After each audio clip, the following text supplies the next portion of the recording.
Hello everyone, welcome back to The Life's Good. What a strange week. We've had snow, ice, rain, hail, freezing fog, sub-zero temperatures and appalling driving conditions most of the week. I've been at work most of the week, and when not, I've been trying to do a few things around the house, home and garden, as you do, but most of that has been hampered by the bad weather. Now, I fully intended doing a video this weekend based on the home winemaking. However, I woke up this morning and realised that overnight all of the snow, ice and other appalling conditions have gone, and it looks quite nice outside this morning, although a little windy. I'll whiz you around and let you look out through the kitchen window and you can see what I'm talking about. There you go.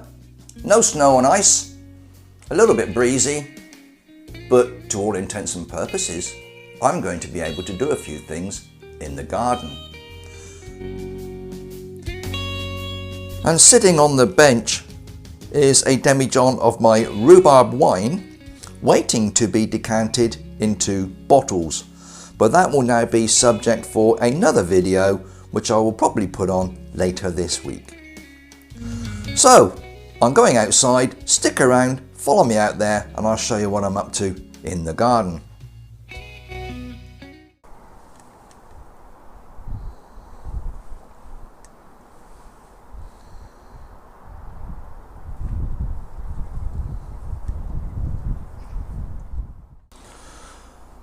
Well, as you can see, I've got a couple of helpers in the garden this morning. My two favourite girls are assisting on the plot. Cheryl's busy removing some weeds and the remains of carrot and parsnip tops to the compost bin.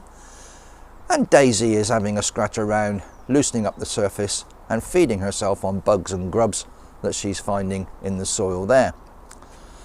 As you can see, the plot's looking quite tidy. It's almost ready to start re-sowing and replanting produce for the coming season. I do find with the no-dig gardening that we do have very few weeds, and those that do appear, you just remove them from the surface and put them on the compost bin. Now, just to the right of Cheryl there is the area where we grew our broad beans. I'll just point at them there. That area there, we had our broad beans last year. They were quite successful, had quite a few beans from there. But what I'm finding is in the bottom corner, which is down here in the corner, is where my rhubarb is. And that actually smothered my shallots and a few other plants last year because it's getting quite large and prolific and spreading over the garden. So one of the jobs I wanted to do today is to lift some of that rhubarb and replant it in that far corner where I had the broad beans. This is the area with the rhubarb, and there's basically, what I can see is about 3 or 4 crowns here now. There were originally 2, but there's basically one there, one here, and this larger one is splitting. But it's this larger one that I wanted to lift. It actually spreads right out to here. So I need to get around this and lift it. I could have done this earlier in the season, but I left it because it was growing quite well, and we've had rather a good crop of rhubarb from this in the last couple of years, really. And I'm just working my way around this with the fork and gradually lifting. Now, I know this is a no-dig bed, but sometimes a job like this you can't help but get the tools and get underneath something and lift it. Now, it's come out. I'm going to lift it up and give you a close-up look of what the base of this rhubarb looks like. Well, I'm hoping you can see this okay. The rhubarb crown is here, and you've got these large tap roots which protrude down into the soil below.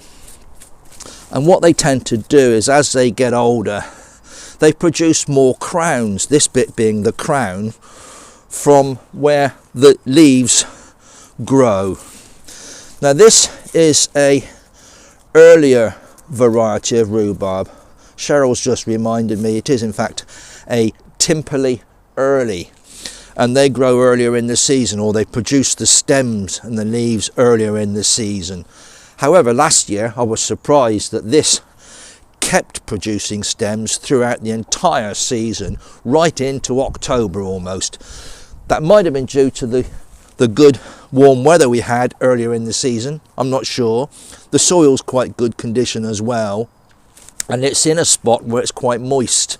There's a lot of water runoff from that small shed, which keeps the ground moist and damp, which is what rhubarb likes. Now this one, I'm looking at it, and if you can see here, there's almost a defined line through here.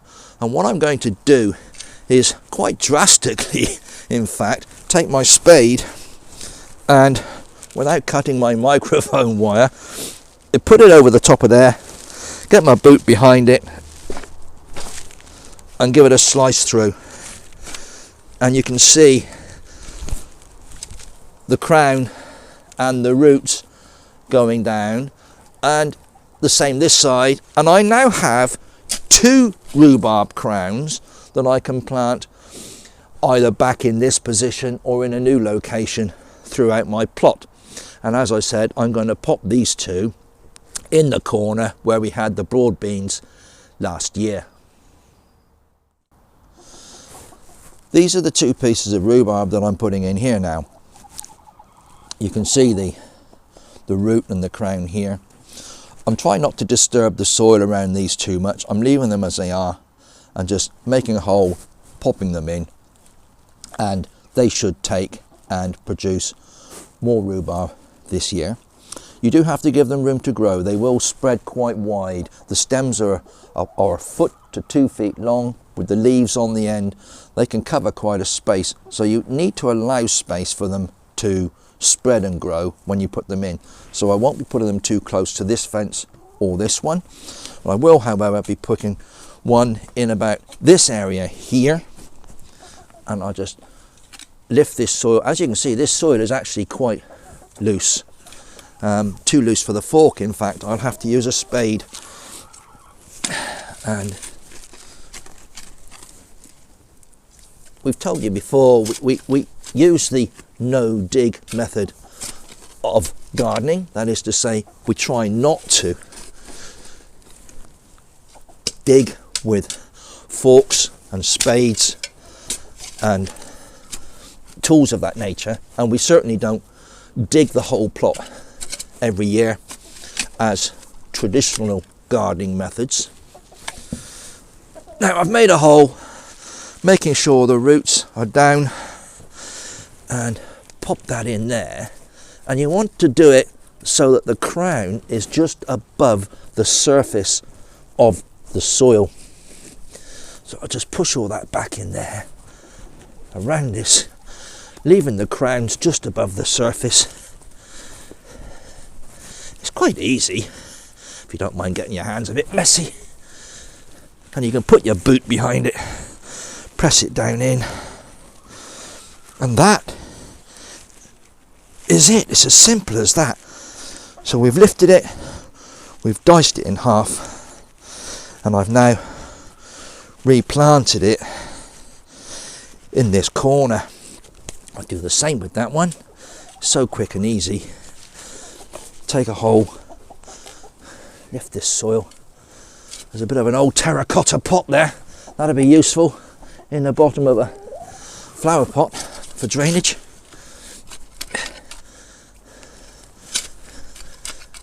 And Daisy's helping as always. She's always around.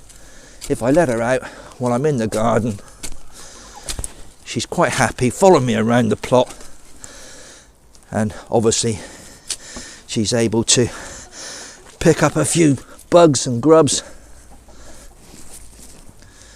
There you go, pop that in there. It's as simple as that.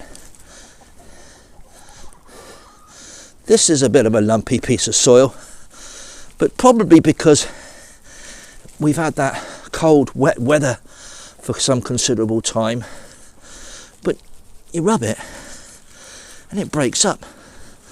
It just crumbles.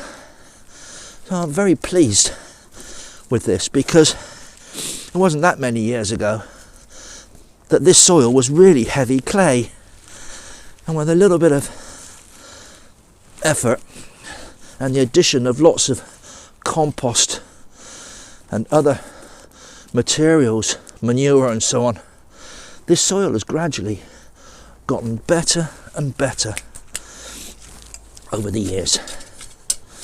Well, that is a successful half an hour. I've lifted, separated and replanted some rhubarb. Looking forward to seeing how this progresses through the year. What we have found this morning whilst we're out here is that we had a few parsnips left over, which Cheryl has taken, and a few odd carrots. Not sure what the quality of those would be like, but they've gone into the kitchen now ready, and we'll possibly use those today. And Cheryl is presently lifting a few swede that we've got left on the plot here. Just small ones, Cheryl. Cheryl's just said they're a bit small, but a couple of those between us will be absolutely fine with our dinner today. So a bit later on, when we've gone indoors, a bit of homemade wine, a chicken dinner. Oh, Cheryl, what? We need chicken for the dinner. Can you think of a chicken that we could have for dinner today? Daisy's around somewhere. Daisy, would you like to come for dinner with us? We're just joking, guys, just joking. Right, so Cheryl is busy collecting or harvesting produce from our plot in January that we will have with our dinner today. And I do believe Cheryl's just found Daisy in the shed. Well, that's about it for today. I've had a successful morning, lifting, splitting and replanting the rhubarb. Just enjoying a hot mug of beefy drink and reflecting on what we've achieved with our little plot here, and making some plans for the coming growing season. It'll be interesting to hear how you're doing and what the weather's been like in your area, and in fact whether you grow rhubarb and do you lift and split it as I have done this morning. All comments would be gratefully received. Any comments on my videos, always enjoy the comments, and I do try and reply to them, or most of them, if I can. Right, well, I'm going to go indoors in the warm. Daisy's already gone away, and we'll see you next time in the Life's Good. So whatever you're doing, you stay safe, look after each other, be happy, come back and see us soon. Don't forget to subscribe, give us the thumbs up, hit the bell, and it'd be great to have you come and visit us again very soon. Look after yourselves. Bye bye now.